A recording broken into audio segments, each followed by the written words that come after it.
Hi, I had so much fun creating this mixed media collage octopus that I wanted to share my process with you. So, first thing I like to do is wet my paper. This one I did a combination of the spray bottle and a nice juicy wet paintbrush.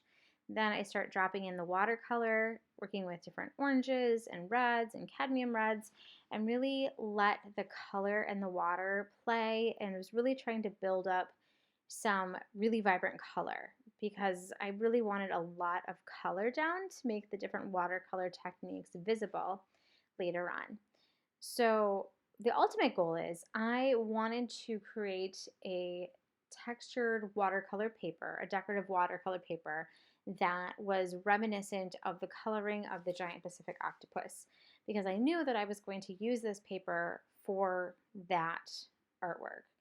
So put down lots of juicy watercolor, sprinkle down some salt, put down some bubble wrap, and I'm really just trying to create interesting texture, textured areas. Then I go in with some squash saran wrap. This saran wrap happens to be red because it was from some holiday saran wrap or plastic wrap, rather. So that's why it is red and not white. But I'm really just kind of trying to create a variety of treatments to the watercolor. Then in the areas where I didn't have any other item down, like any other material down to pick up its textures, I started dropping in some more color to really just keep pushing the vibrancy and boldness of my hues. Then I let it dry overnight, and then I removed the bubble wrap and the plastic wrap to kind of assess the situation. And there were some really beautiful textures there, but it wasn't quite bold enough. So I started using those different textured sections as inspiration for where to drop in even more juicy watercolor. So that's what you see me doing here. I'm really just popping that color even bolder so that I can really get the richness that I want for the overall octopus shape that I'm going to cut out later. So just dropping in more color, layering it up, and just pushing it as far as I can without losing the textures and techniques that I had laid down in the first layer. Then on the back side, I sketched out a Giant Pacific Octopus using a reference image from Unsplash. And now I'm cutting out the outside edge of it, so the outline of my octopus drawing. Just trying to be careful to cut nice clean lines so that I have a nice smooth edge to my octopus cutout.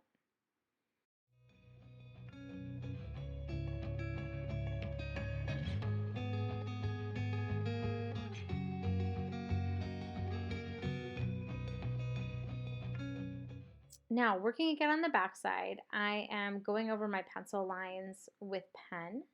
I was hoping that this was going to be bold enough to see through the watercolor paper, but between the thickness of this mixed media Canson paper and the boldness of color, that proved to be a challenge. But here I'm just making those lines on the back side darker so that I can see them later on. Then I decided to get out my light table, but the cord wasn't long enough to reach to film that process. But I traced through the watercolor paper with pencil so that I had my lines on the watercolor side of the paper. And now I'm going in with fine liner to just further define those lines, not worrying about being too perfect with it. If I go off the pencil line, I'd already decided I wasn't going to erase, because when you erase pencil on top of watercolor, it picks up some of the color and just takes away the cleanness of the project. So anytime I went off the line, I just turned that into kind of a double line and just let it be super loose and relaxed as I started to build up the features and different sections of my octopus. Now I'm going in with Tombow brush pens. I love brush pens. It makes it so much fun to add bright, bold pops of color to any project you're working on. And the great thing about brush pens like Tombow's are that they blend together and they look beautiful on top of watercolor. So it's a really wonderful addition to a watercolor piece to go in there with brush pens and just really pop those colors nice and bold. So I'm working with an orange, and I've got a red, and then I've also got some darker reds and kind of brownish reds, And then I'm using the yellow for really bright, bold areas, but also I'm going over my reds and my oranges and using it as a blender. This is something I like to do with my lighter colors to really help the pens, the brush pen materials blend together, because I don't want it to stand out on top of the watercolor. I want it to kind of merge with it, but still give me areas of bold color that help define the forms and pop in some values for me as well. So I'm just going back and forth between my orange and my reds and my yellow until I get the value range and the color boldness that I want in each of these different areas of the octopus.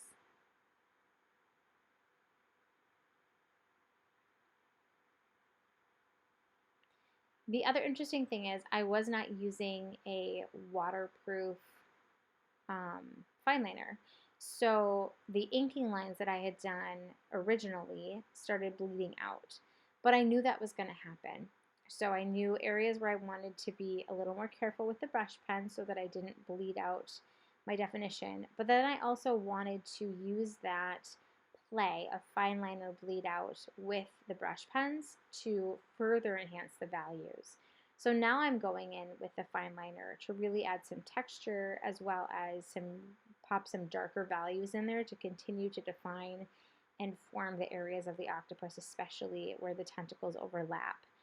And then I'm going over that again with the yellow brush pen, working again to use that as a blend out idea.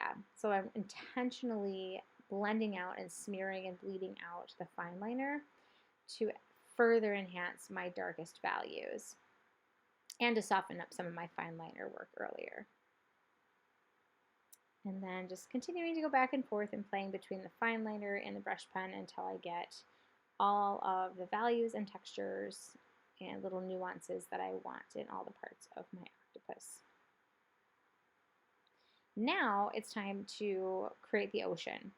So Giant Pacific Octopuses live in the very, very deep, deep parts of the ocean.